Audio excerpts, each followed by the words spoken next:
Hello বন্ধুরা, সবাই কেমন আছো? আশা করি খুব ভালো আছো। আজকের এই ভিডিওতে আমি তোমাদের ভৌত বিজ্ঞানের চ্যাপ্টার 8, যেটা পদার্থের ভৌত ও রাসায়নিক ধর্মসমূহ, that means physical and chemical properties of matter, এই চ্যাপ্টারটা নিয়ে আলোচনা করব। দেখো, এটা তোমাদের ভৌত বিজ্ঞানের লাস্ট চ্যাপ্টার এবং এটা একটা বড় চ্যাপ্টার। এই চ্যাপ্টারটাকে টোটাল 8টা থেকে 10টা পার্টে ভাগ করে আমি এই চ্যাপ্টারটা কমপ্লিট করব। তো কাজেই কোনো সমস্যার সম্মুখীন হওয়ার কোনো দরকার নেই। আজকে হয়তো হতে পারে এই চ্যাপ্টারের উপরে 2টো ভিডিও আপলোড হতে পারে, কালকেও 2টো ভিডিও আপলোড হতে পারে, এরকম ভাবে এক সপ্তাহের মধ্যে এই চ্যাপ্টারটাও কমপ্লিট হয়ে যাবে।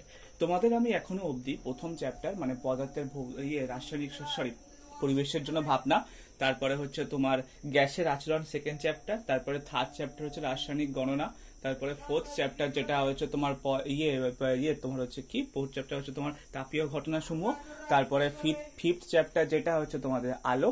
আলো এই চ্যাপ্টারটাকে আমি তোমাদের 4টে পার্টে ভাগ করেছিলাম, ঠিক আছে? 4টে পার্টে ভাগ করে আমি আলো চ্যাপ্টারটা কমপ্লিট করিয়েছিলাম। এরপরে আমি তোমাদেরকে পড়িয়েছিলাম চলতরিৎ চ্যাপ্টার, তারপরে আমি তোমাদেরকে পড়িয়েছিলাম পরমাণুর নিউক্লিয়াস, যেটা একটা ছোট চ্যাপ্টার ছিল, চ্যাপ্টার 7, সেটা কমপ্লিট করিয়েছিলাম। এবং তারপরে আমি তোমাদের চলতরিৎ যে চ্যাপ্টারটা, সেই চ্যাপ্টারটা কমপ্লিট করিয়েছি। তো এখনো অবধি আমি তোমাদের 7টা চ্যাপ্টার কমপ্লিট করিয়ে দিয়েছি। এটা তোমাদের লাস্ট চ্যাপ্টার তোমাদের ক্লাস 10-এর ফিজিক্যাল সায়েন্স বইয়ের। তো এটা আজকের এই ভিডিওতে আমরা আলোচনা করব। দেখো, পদার্থের ভৌত ও রাসায়নিক ধর্মসমূহ যখন আমরা আলোচনা করব, তখন অবভিয়াসলি একটা পদার্থের বিভিন্ন রকম মানে ধর্ম 2 টাইপস হয়। একটা ভৌত ধর্ম, একটা রাসায়নিক ধর্ম, মানে হচ্ছে একটা ফিজিক্যাল প্রপার্টিস, একটা কেমিক্যাল প্রপার্টিস। এবারে গঠনগত অনুসারে যে রাসায়নিক গঠনগত অনুসারে যে ধর্মসমূহ, সেগুলোকে বলা হয় ফিজিক্যাল প্রপার্টিস। আর যদি তার যদি তার যদি গঠনের মধ্যে বিভিন্ন কম্পোজিশন চেঞ্জের জন্য বা কম্পোজিশনের জন্য যে সমস্ত ধর্মসমূহ হয়, সেগুলোকে বলা হয় কেমিক্যাল প্রপার্টিস। তো এবার আমরা আলোচনা করব এই চ্যাপ্টারটা পদার্থের ভৌত এবং রাসায়নিক ধর্মসমূহ নিয়ে। প্রথমে আমরা আলোচনা করব পদার্থের ভৌত ধর্মসমূহ। তো এই যখন পদার্থের ভৌত এবং রাসায়নিক ধর্মসমূহ নিয়ে আমরা আলোচনা করি, তখন আমরা এই প্রথম আমরা আলোচনা করব পর্যায় সারণী এবং মৌলের ধর্মের পর্যাবৃত্ততা নিয়ে, ঠিক আছে? আমরা আজকে আলোচনা করব পর্যায় সারণী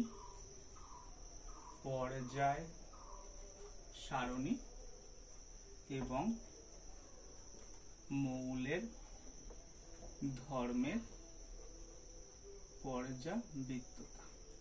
তো এই জিনিসটা কি এবং এটা নিয়ে আমরা আলোচনা করব। এবং দেখো, বেসিক্যালি কি হয়, বর্তমানে প্রাকৃতিক ও মনুষ্য সৃষ্ট মৌলের সংখ্যা টোটাল হচ্ছে 118টা, ঠিক আছে? বর্তমানে প্রাকৃতিক এবং মনুষ্য সৃষ্ট মৌলের সংখ্যা হচ্ছে 118টি, ঠিক আছে? এবারে এই শতাধিক মৌল এবং তাদের বিপুল সংখ্যক যৌগগুলিকে ধর্ম অনুযায়ী সুসংবদ্ধ তালিকায় সুবিন্যস্ত করা একটি দুর্ভোগ কাজ, ঠিক আছে? এই জন্য কি করেছিল বিজ্ঞানী ডোবেরাইনার, তারপরে হচ্ছে শাকুরতোয়া, নিউসল্যান্ড, লোথার মায়ার, মেন্ডেলিফ, কি করেছিল এরা হচ্ছে মৌলগুলোকে তাদের ভৌত এবং রাসায়নিক ধর্ম অনুযায়ী একটা টেবিলে, একটা চার্ট হিসাবে, একটা টেবিল আকারে সেই মৌলগুলো রাসায়নিক এবং ভৌত ধর্ম হয়েছে তাদেরকে সাজিয়েছিল। তো ওই টেবিলটাকেই বলা হয় পর্যায় সারণী, ঠিক আছে? এবারে বেসিক্যালি এই পর্যায় সারণী বিভিন্ন ওয়েতে ক্রিয়েট হয়েছিল, ঠিক আছে? প্রথম আবিষ্কার করেছিল বিজ্ঞানী ডোবেরাইন। তো ডোবেরাইন একটা ফর্মুলা দিয়েছিল, যেটা ডোবেরাইনারের ত্রয়ী সূত্র নামে পরিচিত। ডোবেরাইনারের ত্রয়ী সূত্র। এবার এই ডোবেরাইনার কি বলেছিল, রাসায়নিক ধর্মের সাদৃশ্য আছে এমন 3টি মৌলকে যদি পারমাণবিক গুরুত্বের ঊর্ধ্বক্রমে সাজালে মাঝের মৌলটির পারমাণবিক গুরুত্ব মোটামুটি ভাবে অপর মৌল দুটির পারমাণবিক গুরুত্বের গড় হয়। ডোবেরাইনের ত্রয়ী সূত্র কি বলছে? ডোবেরাইনের ত্রয়ী সূত্র বলছে যে রাসায়নিক ধর্মের সাদৃশ্য আছে, রাসায়নিক ধর্মের সাদৃশ্য আছে এমন 3টি মৌলকে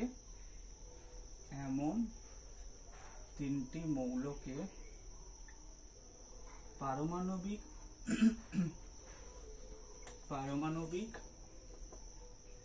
গুরুত্বের ঊর্ধ্বক্রমে সাজালে মাঝের মৌলটির পারমাণবিক গুরুত্ব দুটি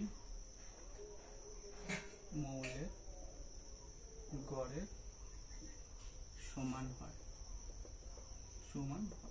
বেসিক্যালি কি বলছে, বেসিক্যালি বলছে যে রাসায়নিক ধর্মের সাদৃশ্য আছে এমন তিনটে মৌলকে যদি তোমার হচ্ছে পারমাণবিক গুরুত্ব ক্রম অনুযায়ী মানে ঊর্ধ্বক্রমে সাজাচ্ছে, ঠিক আছে, মানে ঊর্ধ্বক্রমে বলতে ক্রমের ঊর্ধ্ব মানে ছোট থেকে বড় বয়স যদি সাজানো হয়, তাহলে সেক্ষেত্রে কি হয়, মাঝের যে মৌলটা আছে সেটার পারমাণবিক গুরুত্ব কি হয়, প্রথম এবং তৃতীয় যে মৌল সেই দুটোর গড় মানে সমান হয়। যদি লিথিয়াম, সোডিয়াম এবং পটাশিয়াম তিনটে মৌল সমধর্মী হয়, লিথিয়াম, হাইড্রোজেন, হিলিয়াম, লিথিয়াম 3 নম্বরে, আচ্ছা তো লিথিয়াম 3 নম্বরে, কিন্তু লিথিয়ামের পারমাণবিক গুরুত্ব হচ্ছে 7, ঠিক আছে। তারপরে হচ্ছে তোমার সোডিয়াম হচ্ছে 11, কিন্তু পারমাণবিক গুরুত্ব হচ্ছে 23। আর হচ্ছে পটাশিয়াম হচ্ছে তোমার 19, তো এর পারমাণবিক গুরুত্ব হচ্ছে তোমার 39, ঠিক আছে।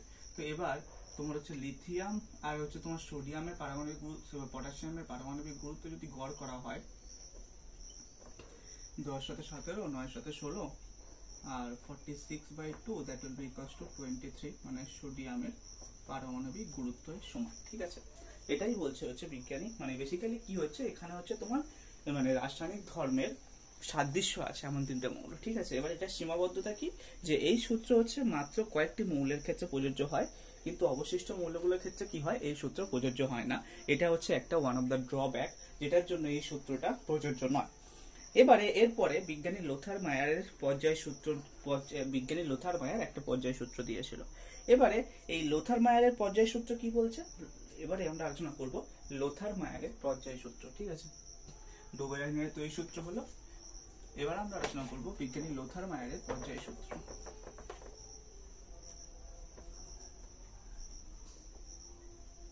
লোথার মায়ারের পর্যায় সূত্র। এবারে এই বিজ্ঞানী লোথার মায়ার কি বলছে, বিজ্ঞানী লোথার মায়ার বলছে যে মৌলগুলির ভৌত ধর্মসমূহ মৌলগুলির ক্রমবর্ধমান পারমাণবিক ভরের সঙ্গে পর্যায়ক্রমে পুনরাবৃত্ত হয়। লোথার মায়ার কি বলছে, মৌলগুলোর ভৌত ধর্মসমূহ মৌলগুলির ক্রমবর্ধমান পারমাণবিক ভরের সঙ্গে পর্যায়ক্রমে পুনরাবৃত্ত হয়। মানে বলতে কি চাইছে, বলছে যে মৌলগুলোর ভৌত ধর্মসমূহ মৌলগুলির ক্রমবর্ধমান পারমাণবিক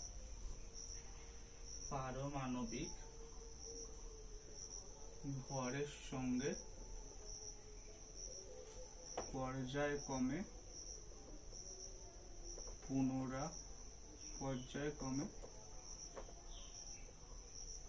পুনরাবৃত্ত হয়। এটা হচ্ছে তোমার লোথার মেয়ারের পর্যায় সূত্র।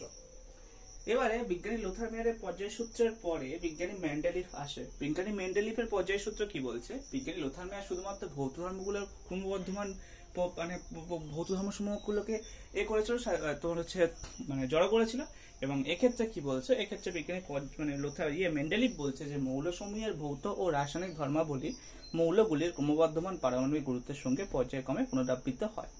মানে বিজ্ঞানী লোথার মেয়ার বলেছিল যে মৌলগুলির ভৌত ধর্মসমূহ মৌলগুলির ক্রমবর্ধমান পারমাণবিক ভরের সঙ্গে পর্যায়ক্রমে পুনরাবৃত্ত হয়, আর বিজ্ঞানী মেন্ডেলিফ বলছে যে মৌলগুলির ভৌত এবং রাসায়নিক ধর্মসমূহ মৌলগুলির ক্রমবর্ধমান পারমাণবিক ভরের সঙ্গে পর্যায়ক্রমে পুনরাবৃত্ত হয়। মেন্ডেলিফ কি বলছে, মেন্ডেলিফের পর্যায় সূত্র। মেন্ডেলিফ কি বলছে, মেন্ডেলিফ বলছে যে মৌলগুলির ভৌত ও রাসায়নিক ধর্মসমূহ মৌলগুলির ক্রমবর্ধমান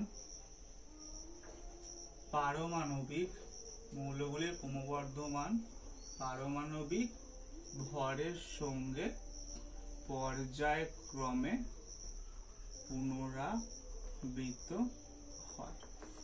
দেখো বেসিক্যালি লোথার মেয়ার আর হচ্ছে তোমার মেন্ডেলিফের পর্যায় সূত্রের মধ্যে ডিফারেন্স এটাই যে লোথার মেয়ার শুধুমাত্র ভৌত মানে মৌলগুলোর ভৌত ধর্মসমূহের পর্যায়ক্রমে পুনরাবৃত্তির কথা বলেছে পারমাণবিক ভরের সঙ্গে, আর মেন্ডেলিফ কি বলেছে, মেন্ডেলিফ মৌলগুলোর ভৌত এবং তার সাথে রাসায়নিক ধর্মসমূহের পারমাণবিক তোমার হচ্ছে পর্যায়ক্রমে পুনরাবৃত্তির কথা বলেছে পারমাণবিক ভরের সঙ্গে, ঠিক আছে। এবারে তোমার হচ্ছে মেন্ডেলিভের পর্যায় ধর্মিতা বলতে কি বোঝাচ্ছে, পিরিওডিসিটি অফ এলিমেন্ট। দেখো মেন্ডেলিভের পর্যায় সূত্র অনুযায়ী কি, যে মৌলগুলিকে তাদের ক্রমবর্ধমান পারমাণবিক গুরুত্ব অনুযায়ী সাজালে মৌলগুলির ধর্ম নির্দিষ্ট ব্যবধান বা পর্যায়ের পর পুনরাবৃত্ত হয়। এই ঘটনাটাকেই বলছে কি, যে ধর্মের পর্যায়ক্রমিক পরিবর্তন বা পর্যায় ধর্মিতা। এবারে মেন্ডেলিভের পর্যায় সারণী, মেন্ডেলিভের পর্যায় সারণী বিভিন্ন মানে মেন্ডেলিভের পর্যায় সারণী যেটা তোমার হচ্ছে, মেন্ডেলিভ তার মানে সমস্ত মানে তার সময় কি হচ্ছে সমস্ত জানা, মানে বিশেষ করে তখনকার সময় অবধি 63টা মৌল আবিষ্কার হয়েছিল এবং সেগুলোকে কি করেছিল, যে অনুভূমিক এবং উল্লম্ব শ্রেণীতে সাজিয়ে একটা টেবিলের আকারে প্রকাশ করেছিল, যেটাকেই বলছে মেন্ডেলিভের পর্যায় সূত্র। এবারে এই মেন্ডেলিভের পর্যায় সূত্রে তোমার হচ্ছে শ্রেণী বলতে কি বোঝাচ্ছে, যে পর্যায় সারণীতে একই উল্লম্ব স্তম্ভে সমধর্মী মৌলগুলো অবস্থান করলে এই উল্লম্ব স্তম্ভগুলিকে বলা হয় শ্রেণী। যেমন শ্রেণীর সংখ্যা কি 1 থেকে তোমার হচ্ছে 8 অব্দি সূচিত করা হয়েছিল এবং পরবর্তীকালে সেটা আরো একটা শ্রেণী অ্যাড হয়ে 9 হয়েছে।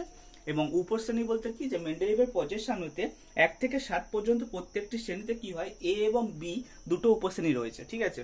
এবারে পর্যায়টা কি, যে পর্যায় সারণীতে একই অনুভূমিক সারিতে অবস্থিত মৌলগুলির ধর্ম কি হয় নির্দিষ্ট ক্রমে পরিবর্তিত হয় এবং এই অনুভূমিক সারিগুলোকে কি বলছে, এই অনুভূমিক সারিগুলোকে বলা হচ্ছে পর্যায় এবং উল্লম্ব সারিগুলোকে বলা হচ্ছে শ্রেণী। এবারে এই পর্যায়ের সংখ্যা 1 থেকে 7 অব্দি রয়েছে। এবারে এই যে তোমার হচ্ছে মেন্ডেলিভের পর্যায় সারণীতে অবস্থিত ফাঁকা স্থানগুলো রাখার কারণ কি, মেন্ডেলিভের পর্যায় সারণীতে মৌলগুলো সাজানোর সময় অনাবিষ্কৃত কিছু মৌলের জন্য কয়েকটি ফাঁকা স্থান রাখেন, যেমন জার্মেনিয়াম 3, বোরন, এগুলো, ঠিক আছে। এবারে এরপরে আমরা আলোচনা করব আধুনিক পর্যায় সারণী বা মডার্ন পিরিয়ডিক টেবিল নিয়ে। এবারে আধুনিক পর্যায় সারণী এবং মডার্ন পিরিয়ডিক টেবিল, এবারে এই পিরিয়ডিক টেবিলে যে এলিমেন্ট গুলো আছে সেগুলো নিয়ে আমরা এবারে আলোচনা করব। তো আমরা এবারে আসবো আধুনিক পর্যায় সারণীতে, ঠিক আছে। এবার আমরা আসবো আধুনিক পর্যায় সারণীতে। মেন্ডেলিভের পর্যায় সারণীতে কি হয়েছিল, মেন্ডেলিভের পর্যায় সারণীতে হচ্ছে তোমার 63টা মূল আবিষ্কার হয়েছিল এবং সেখানে মেন্ডেলিভের পর্যায় সারণী, তারপরে হচ্ছে মেন্ডেলিভের পর্যায় সারণীকে হচ্ছে তোমার কিছুটা পরিমাণ চেঞ্জ করে আমরা যে পর্যায় সারণী টেবিল আবিষ্কার করেছি সেটা হচ্ছে আধুনিক পর্যায় সারণী। আর এই পর্যায় সারণী, আধুনিক পর্যায় সারণী গঠনটা কিরকম, এই আধুনিক পর্যায় সারণীতে হচ্ছে তোমার 1 2 3 4 5 6 7 8।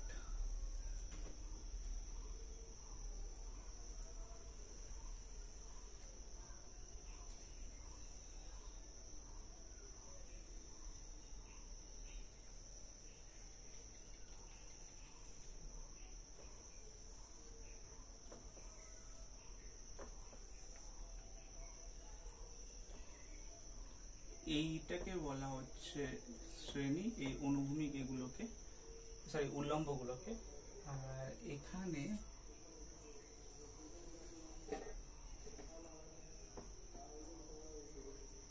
পর্যায়, যেখানে 1 2 3 4 5 6 7।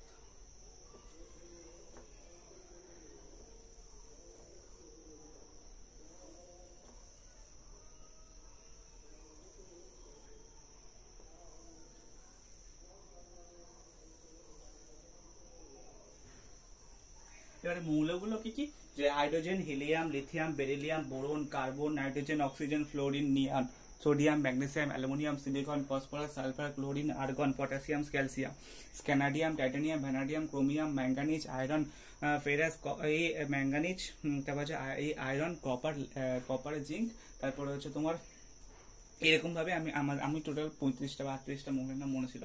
তো তোমরা বেসিক্যালি মনে রাখবে হাইড্রোজেন থেকে তোমার হচ্ছে অবধি, ক্যালসিয়াম অবধি। তো বেসিক্যালি এইগুলো হচ্ছে তোমার শ্রেণী। এবার এই শ্রেণীকে আবার দুটো পার্টে ভাগ করা হয়েছে, ঠিক আছে। এই শ্রেণীকে আবার মানে এই যে 1 2 3 4 করে 7টা শ্রেণী লিখলাম, এটাকে আবার হচ্ছে তোমার এ এবং বি দুটো পার্টে ভাগ করা হয়েছে, ঠিক আছে। এই শ্রেণীগুলোকে আবার এ এবং বি দুটো পার্টে ভাগ করা হয়েছে।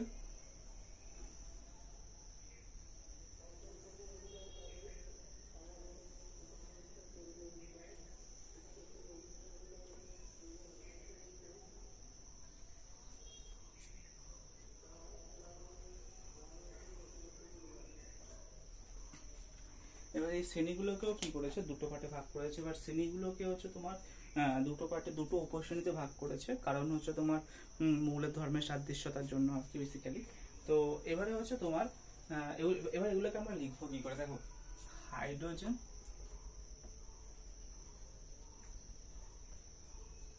হাইড্রোজেন, তারপরে হচ্ছে তোমার helium, lithium, beryllium, boron, carbon, nitrogen, oxygen, fluorine, neon. তারপরে হচ্ছে sodium, magnesium, aluminium, silicon,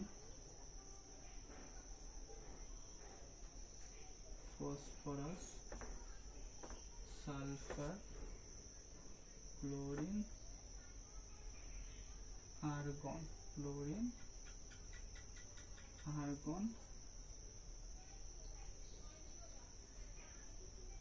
potassium,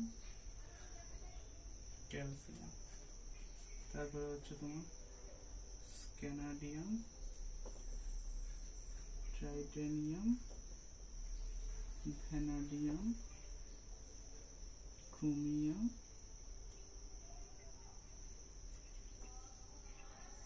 manganese, iron, cobalt, nickel. 26, 27, 28 iron, cobalt, nickel. তারপরে হচ্ছে তোমার কপার, জিঙ্ক,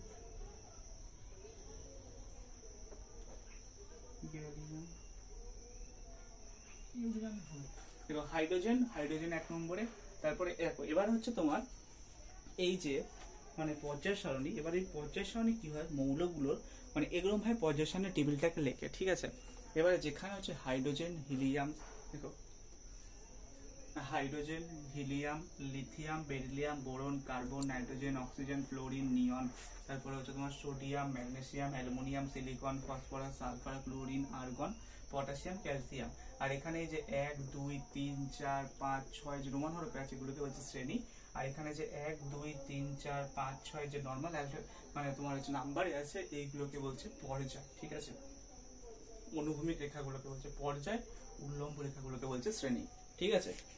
এবারে আমরা আলোচনা করব এবার যে হচ্ছে তোমার কি, এবার বলছে তোমার মানে বেসিক্যালি এবার পর্যায়গুলো। প্রথম পর্যায়ে হচ্ছে হাইড্রোজেন, হিলিয়াম। দ্বিতীয় পর্যায়ে লিথিয়াম থেকে হচ্ছে নিয়ন।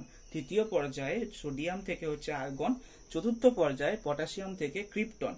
পঞ্চম পর্যায়ে রুবিডিয়াম থেকে জেনন। ষষ্ঠ পর্যায়ে সিএস মানে সিরিয়াম, অ্যাকচুয়ালি সিরিয়াম থেকে হচ্ছে এই রেডন। আর সপ্তম পর্যায়ে হচ্ছে তোমার এফার ফ্রান্সিয়াম থেকে হচ্ছে তোমার এবারে পরবর্তী মৌলগুলো। এবারে তোমার হচ্ছে এই যে শ্রেণীগুলো, এবার হচ্ছে তোমার শ্রেণী এবং পর্যায়। দেখো মৌলগুলোর স্তম্ভকে বলছে শ্রেণী, আর অনুভূমিক অবস্থিত মৌলগুলোকে বলছে পর্যায়। এবারে কোন নির্দিষ্ট শ্রেণীতে অবস্থিত মৌলগুলোর ধর্মের সাদৃশ্য থাকার কারণগুলো কি কি। দেখো কোনো নির্দিষ্ট শ্রেণীতে কি হয়, অবস্থিত মৌলগুলোর ইলেকট্রনের কক্ষপথের সংখ্যা একটি একটি করে বৃদ্ধি পায়, কিন্তু যোজ্যতা কক্ষে ইলেকট্রনের সংখ্যা সমান থাকে। এবং যোজ্যতা কক্ষে ইলেকট্রন সংখ্যা সমান হওয়ার জন্য কি হয়, মৌলগুলোর ধর্মে সাদৃশ্য দেখা যায়। আর কোনো নির্দিষ্ট পর্যায়ে অবস্থিত মৌলগুলোর ধর্ম নির্দিষ্ট ক্রমে পরিবর্তিত হওয়ার কারণ কি, যে কোনো নির্দিষ্ট পর্যায়ে কি হয়, মৌলগুলোর ইলেকট্রনের কক্ষপথের সংখ্যা একই থাকে, কিন্তু যোজ্যতা কক্ষে ইলেকট্রনের সংখ্যা কি হয়, একটা একটা করে বৃদ্ধি পেতে থাকে। এবং এর ফলে কি হয়, যোজ্যতা কক্ষে ইলেকট্রনের সংখ্যা একটা একটা করে বৃদ্ধি পাওয়ার ফলে কি হয়, মৌলগুলির ধর্ম ও নির্দিষ্ট ক্রমে পরিবর্তিত হয়। এবারে এই যে শ্রেণীগুলো, এই যে রোমান হরফে 1, 2, 3 করে লেখা, এই শ্রেণীগুলোর বিভিন্ন নাম আছে। এবার এই শ্রেণীগুলো কি কোন শ্রেণীর অন্তর্গত, মানে যেমন ক্ষার ধাতু, ক্ষারীয় মৃত্তিকা ধাতু, সন্ধিগত মৌল, বোরন পরিবার, কার্বন পরিবার। তো এই যে শ্রেণীর নামগুলো, এবার এগুলো নিয়ে আমরা আলোচনা করব, ঠিক আছে।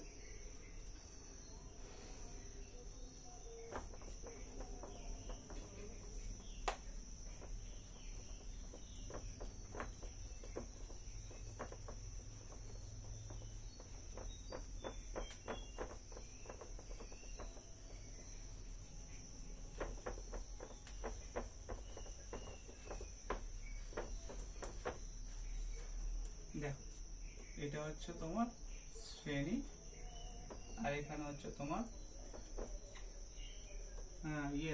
মৌলগুলো, মৌল সমূহ। ঠিক আছে, এবারে এখানে হচ্ছে তোমার প্রথম যে মানে যে রোমান হরপে যে ফার্স্ট শ্রেণী ছিল, রোমান হরপে যে ফার্স্ট শ্রেণী ছিল সেটাকে বলছে ক্ষার ধাতু শ্রেণী। এবার এই ক্ষার ধাতু শ্রেণীর মধ্যে কি কি ছিল? লিথিয়াম ছিল, সোডিয়াম ছিল, পটাশিয়াম ছিল, রুবিডিয়াম ছিল, সিরিয়াম ছিল, আর ফ্রান্সিয়াম ছিল। এবারে যেটা দ্বিতীয় শ্রেণী সেটা ছিল হচ্ছে তোমার ক্ষারীয় মৃত্তিকা ধাতু। সেগুলো কি কি ছিল? বেরিলিয়াম ছিল, ম্যাগনেসিয়াম ছিল, ক্যালসিয়াম ছিল, স্ট্রনসিয়াম ছিল, বেরিয়াম ছিল, রেডিয়াম ছিল। এবার 3 নম্বর যে শ্রেণীটা, 3 নম্বর শ্রেণীর নাম কি ছিল? সন্ধিগত মৌল। সন্ধিগত মৌল, এবং সেগুলো কি কি? কপার, আর্গন, পিডি এবং সিডি, লেড এবং ক্যাডমিয়াম। সরি, পিডি মানে লেড, পিডি তো বলেছি প্যালাডিয়াম, আর হচ্ছে তোমার ক্যাডমিয়াম। ঠিক আছে, এবারে বোরন পরিবার, সরি এটা 3 নম্বর শ্রেণী না, এটা হচ্ছে তোমার 3 নম্বরের 3B। 3 নম্বরে এ আর বি ছিল, 1 নম্বরে যেমন এ বি ছিল, 2 নম্বরে এ বি সেম, 3 নম্বরে এটা।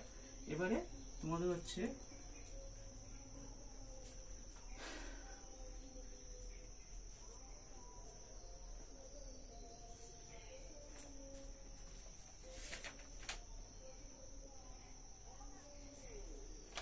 এখানে যেমন হচ্ছে তোমার 1 থেকে 8 অব্দি যে শ্রেণী ছিল এটাকে আবার দুটো পার্টে ভাগ করে উপশ্রেণী করা হয়েছিল। মানে 8টাকে দুটো পার্টে ভাগ করলে কি হয়? 16টা। এবার 16টা সেখান থেকে হচ্ছে তোমার 18টা শ্রেণী উৎপন্ন হয়। ঠিক আছে, বেসিক্যালি আধুনিক পর্যায়ের সারণীতে কি হয়? গ্রুপ 1 থেকে গ্রুপ 18 অবধি থাকে। তো সেখানে গ্রুপ 1 যেটা বেসিক্যালি, সরি এটাকে 1 দিয়ে ডিনোট করা হোক, মানে এটা আই এর মধ্যে দুটো পার্ট ছিল। জাস্ট 1 মিনিট, দেখো আধুনিক পর্যায় সারণী না, আধুনিক পর্যায় সারণী এটা। ঠিক আছে, এটা ওটা ছিল মেন্ডেলিভের, আমি যেটা দিচ্ছি ওটা ছিল মেন্ডেলিভের পর্যায় সারণী, আর এটা হচ্ছে আধুনিক পর্যায় সারণী। এই আধুনিক পর্যায় সারণীতে যেমন এই হচ্ছে তোমার 1 2 3 4 5 6 7 8 9 10 11 12 13 14 15 16 17 18, মানে ওখানে 8টা শ্রেণী ছিল। এবার এই 8টা শ্রেণীকে আবার উপশ্রেণীতে ভাগ করেছিল ওখানে।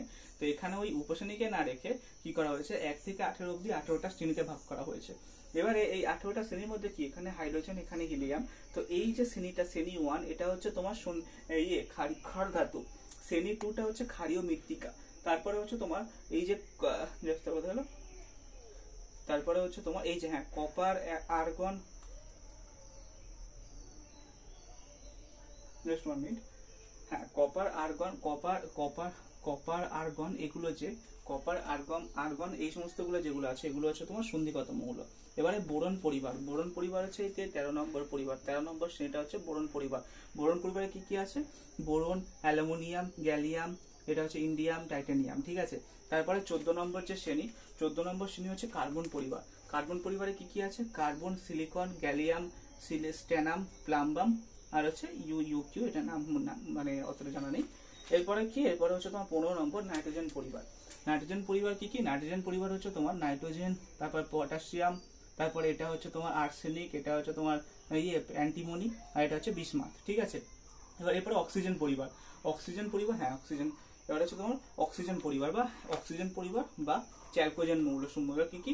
সেগুলো হচ্ছে অক্সিজেন, তারপরে সালফার, সেলেনিয়াম, টেলোনিয়াম, পোলোনিয়াম, আর এরপরে হচ্ছে তোমার এটা হচ্ছে তোমার 17 নম্বর মৌল। 17 নম্বর শ্রেণীটা কি? 17 নম্বর শ্রেণী হচ্ছে হ্যালোজেন শ্রেণী। হ্যালোজেন শ্রেণীর মধ্যে কি কি আছে? হ্যালোজেন শ্রেণীর মধ্যে আছে এটা হচ্ছে তোমার ফ্লোরিন, ক্লোরিন, ব্রোমিন, আয়োডিন আর অ্যাস্টাটিন। আর নিষ্ক্রিয় মৌল কি কি? হিলিয়াম, নিয়ন, argon, krypton, xenon, radon.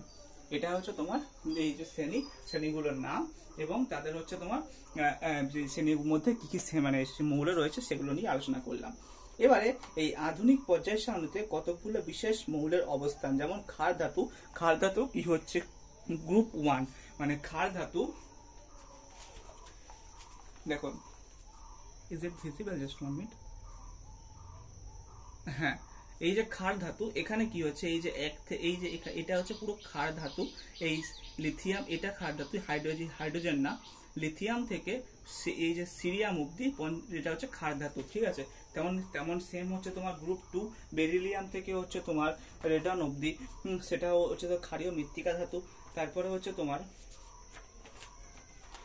Halogen মৌল হচ্ছে তোমার group number 17, fluorine, chlorine, bromine, iodine, astatine, এই 5টি অধাতব মৌলকে হ্যালোজেন মৌল বলা হচ্ছে। এই নামকরণের কারণটা কি, যে মৌলগুলি দ্বারা উৎপন্ন লবণগুলো কি হয়, সমুদ্রের জলে দ্রবীভূত হওয়ার অবস্থায় পাওয়া যায়, এই জন্য কি বলছে, এই জন্য মৌলগুলোকে হ্যালোজেন বলছে, ঠিক আছে। এবারে নিষ্ক্রিয় গ্যাস বা নোবেল গ্যাসটা কোনটা, ওই গ্রুপ নাম্বার 18, যেটা ওই তোমার হচ্ছে হিলিয়াম, নিয়ন, আর্গন, ক্রিপ্টন, জেনান, রেডন, এই মৌলগুলোকে বলা হচ্ছে নিষ্ক্রিয় মৌল। কারণ কি, এরা সাধারণ অবস্থায় নিজেদের মধ্যে এবং অন্যান্য মৌলের সঙ্গে বিক্রিয়া করে না, এবং বিক্রিয়া না করার জন্য কি হচ্ছে, বিক্রিয়া না করার জন্য এই সমস্ত মৌলকে বলছে নিষ্ক্রিয় মৌল। আর সন্ধিগত মৌল বা ট্রানজিশন এলিমেন্ট কি, পর্যায় সারণীতে চতুর্থ পর্যায়ে অবস্থিত স্ক্যানাডিয়াম থেকে আর কপার পর্যন্ত 9টি মৌল, আর পঞ্চম পর্যায়ে ইরিডিয়াম থেকে হচ্ছে আর্গন পর্যন্ত, এই অবধি হচ্ছে তোমার 39 থেকে 47 পর্যন্ত 9টি মৌল কি হয়, প্রথম ও দ্বিতীয় সন্ধিগত মৌল, সন্ধিগত শ্রেণীর মৌল অ্যাকচুয়ালি বলা হয়।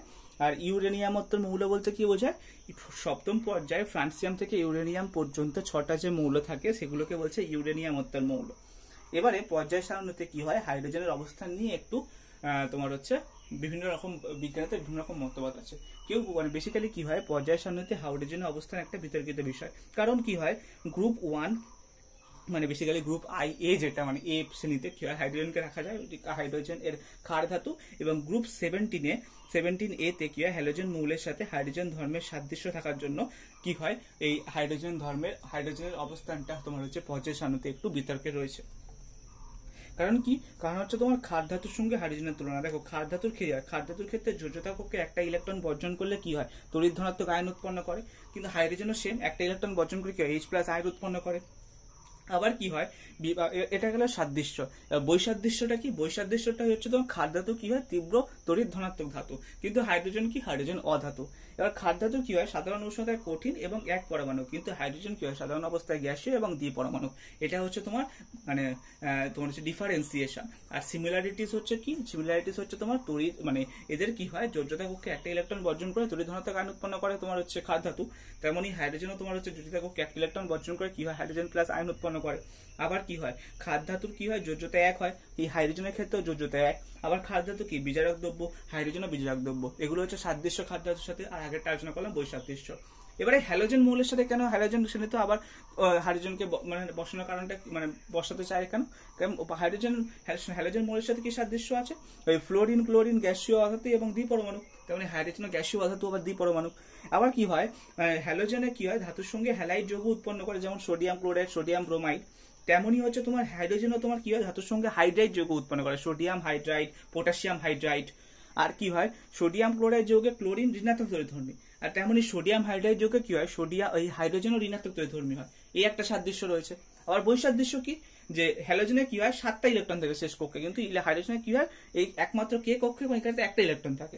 এবারে তাছাড়া হচ্ছে কি, যে হাইড্রোজেন মৌলগুলো কি হয়, তীব্র জারক দ্রব্য, আবার জারক পদার্থ। আবার হাইড্রোজেন কি, তীব্র বিজারক পদার্থ। তো এই যে কিছু কিছু ধর্মের সাদৃশ্য রয়েছে, যেমন কি হাইড্রোজেনের সাথে ক্ষার ধাতুর কিছু কিছু সাদৃশ্য রয়েছে, আর বৈসাদৃশ্য আছে। আবার হাইড্রোজেনের সাথে হ্যালোজেন মৌলের কিছু কিছু সাদৃশ্য আছে, আবার কিছু কিছু বৈসাদৃশ্য আছে। এই জন্য বিজ্ঞানীদের মধ্যে মতবিরোধ থাকে যে হাইড্রোজেনের অ্যাকচুয়ালি অবস্থান কোথায়, গ্রুপ 1-এ নাকি গ্রুপ 17-এ, হাইড্রোজেনের অবস্থান হচ্ছে নাকি ক্ষার ধাতুতে, নাকি হচ্ছে তোমার হ্যালোজেন মৌলের ওখানে। এটাই একটা হচ্ছে তোমার হাইড্রোজেনের অবস্থান নিয়ে একটা বিতর্কিত মতবাদ রয়েছে, ঠিক আছে। এটা গেল। এবারে তোমার হচ্ছে জাস্ট 1 মিনিট। এবারে তোমাদের যেটা আমরা আলোচনা করবো সেটা হচ্ছে মৌলসমূহের ধর্মের পর্যাবৃত্ততা, মৌলসমূহের ধর্মের পর্যাবৃত্ততা, পিরিয়ডিসিটি অফ দ্য প্রপার্টিস, এটা নিয়ে আমরা আলোচনা করব। দেখো এটা কি বলছে, মৌলসমূহের ধর্মের পর্যাবৃত্ততা। Just 1 minute.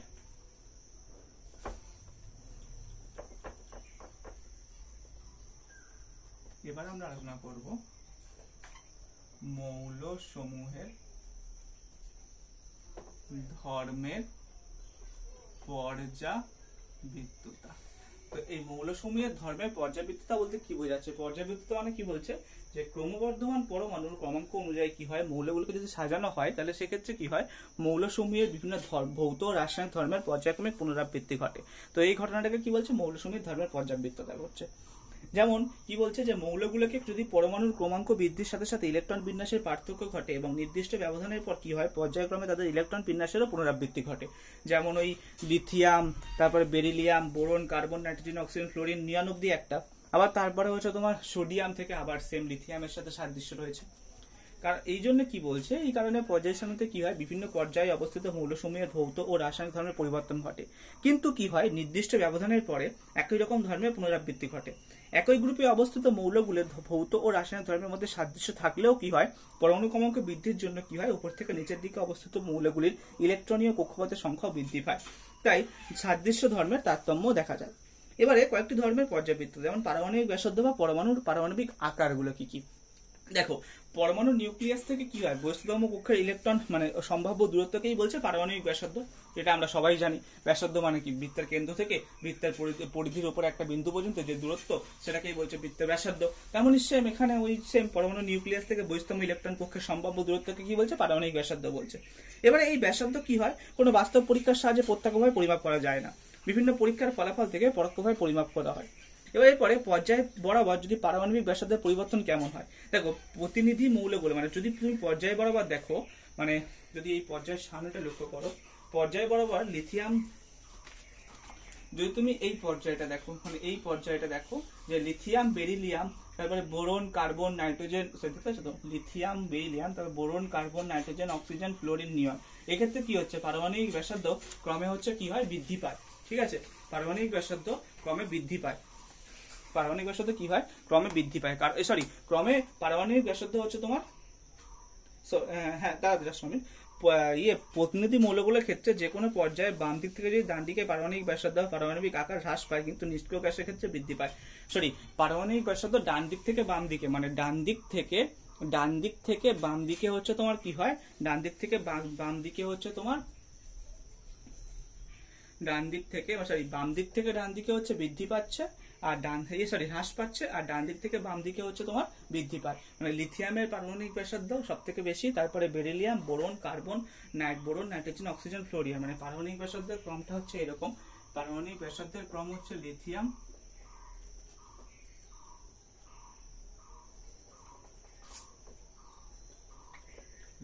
সব থেকে বেশি, তারপরে হচ্ছে তোমার বেরিলিয়াম, তারপরে বোরন, তারপরে হচ্ছে কার্বন, তারপরে হচ্ছে নাইট্রোজেন, তারপরে অক্সিজেন, তারপরে ফ্লোরিন। ঠিক আছে, এইরকম।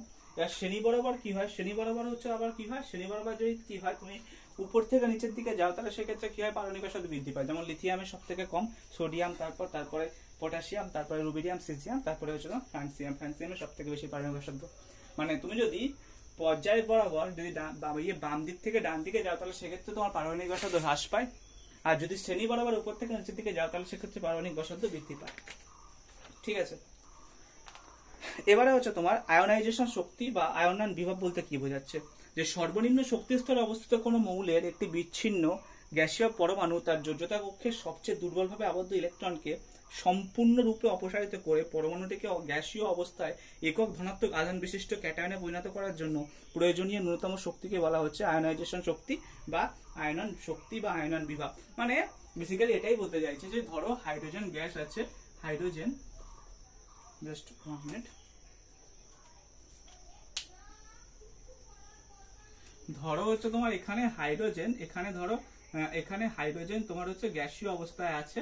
এবার এই হাইড্রোজেন থেকে কি হচ্ছে, একটা ইলেকট্রনকে আমরা বার করে হাইড্রোজেনটাকে আমরা হচ্ছে ক্যাটায়নে পরিণত করতে চাইছি। তাহলে সেক্ষেত্রে যে প্রয়োজনীয় পরিমাণ শক্তি আমার লাগবে, ধরো 13.59 ইলেকট্রন ভোল্ট আমার শক্তি লাগবে। এবং এই শক্তি ইউজ করে কি হয়, হাইড্রোজেন হচ্ছে তোমার একটা হচ্ছে তোমার ইলেকট্রনকে ত্যাগ করে হাইড্রোজেন হচ্ছে তোমার ক্যাটায়নে পরিণত হয়। তো এই যে ঘটনা, মানে এই যে অ্যামাউন্ট অফ শক্তি লাগছে একটা গ্যাসীয় গ্যাসকে, সেখান থেকে গ্যাস থেকে হচ্ছে একটা তোমার হচ্ছে ইলেকট্রনকে বের করে সেটাকে ক্যাটায়নে পরিণত করার জন্য যে পরিমাণ শক্তি লাগে, সেটাই হচ্ছে তোমার ওই পরমাণুর আয়নন বিভব বা তোমার হচ্ছে ওই মৌলের কি বলছে আয়নাইজেশন শক্তি। এবারে এই আয়নাইজেশন শক্তি কি হয়? আয়নাইজেশন শক্তি হচ্ছে তোমার একই পর্যায়ে কি হয়, বাম দিক থেকে ডান দিকে অগ্রসর হলে কি হয়, সাধারণত মৌলের আয়নন শক্তির মান ক্রমাগত বৃদ্ধি পায়, দুই একটি ব্যতিক্রম ছাড়া। যেমন লিথিয়াম, বেরিলিয়াম, লিথিয়ামের সব থেকে কম, তার বেরিলিয়াম বোরন, মানে পর্যায় সারণীতে যদি বেশি মানে সাধারণত বাম দিক থেকে ডান দিকে গেলে কি হয়, আয়নাইজেশন শক্তি বৃদ্ধি পায়।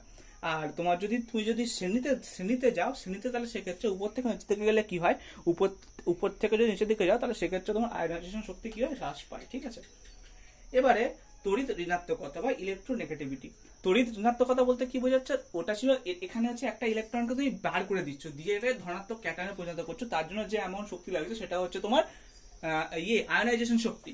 আর তড়িৎ ঋণাত্মকতা বলতে বোঝাচ্ছে অন্য কোনো মৌলের পরমাণুর সাথে সমযোজী বন্ধনে আবদ্ধ অবস্থায় বন্ধন সৃষ্টিকারী ইলেকট্রন জোড়কে কোনো মৌলের পরমাণু নিজের দিকে আকর্ষণ করার ক্ষমতাকে বলছে ওই ধর্মের তড়িৎ ঋণাত্মকতা।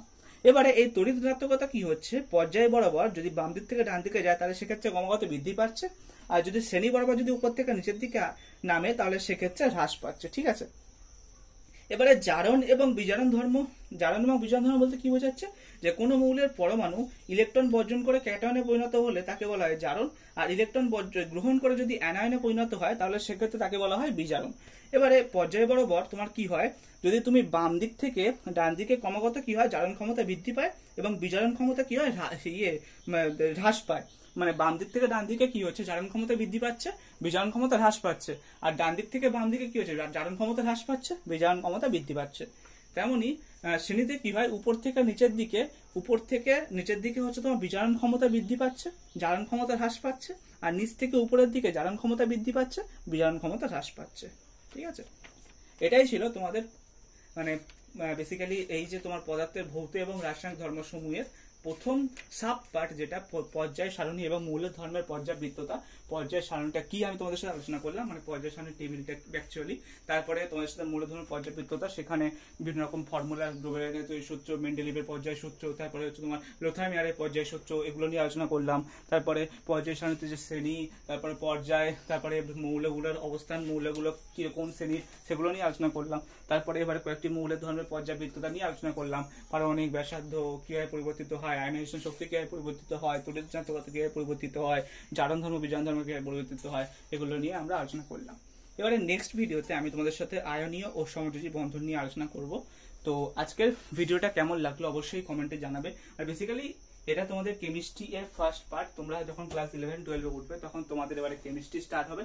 তো বেসিক্যালি কেমিস্ট্রি এর ফার্স্ট পার্ট তোমাদের ক্লাস 10 এর এই পর্যায় সারণী মানে পদার্থের ভৌত রাসায়নিক ধর্মসমূহ থেকে তোমাদের কেমিস্ট্রির ফার্স্ট পার্ট শুরু হয়, যেখানে তোমরা প্রথম পর্যায় সারণীর সাথে পরিচয় পাও। এবং এই পর্যায় সারণীর সাথে যখন পরিচয় পাচ্ছ, এরপরে তোমরা আইইউপিএসসি নামকরণ নিয়ে আলোচনা করবে, আইইউপিএসসি নামকরণ নিয়ে পড়বে, এই সমস্তগুলো থাকবে। তো এই সমস্তগুলো এখানেও আছে, এবং যখন তোমরা ক্লাস 11-এ উঠবে তখন এগুলোকে ইন ডিটেলসে তোমরা পড়বে কেমিস্ট্রিতে। সো কাজেই জিনিসগুলোকে ভালো করে আয়ত্ত মানে অরক্ত করো। আর হাইড্রোজেন থেকে ক্যালসিয়াম পর্যন্ত মুখস্থ রাখবে।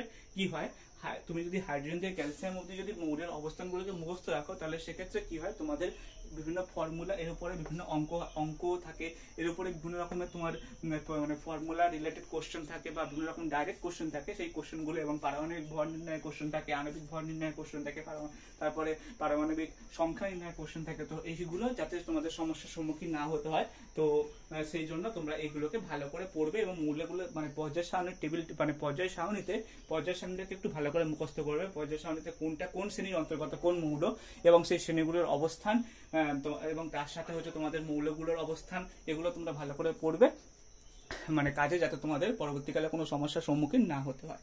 এবার যে সমস্ত বন্ধুরা চ্যানেল নতুন, তারাকে আমি জাস্ট একটাই কথা বলবো, ভিডিওগুলো দেখো, কারণ ভিডিওগুলো খুবই ইম্পর্টেন্ট ফর ইয়োর মাধ্যমিক পারপাস। বিশেষ করে যে সমস্ত বন্ধুরা তো 2026 এ মাধ্যমিক দেবে, 2027 এ মাধ্যমিক, তাদের জন্য তো এই ভিডিওগুলো খুবই ইম্পর্টেন্ট।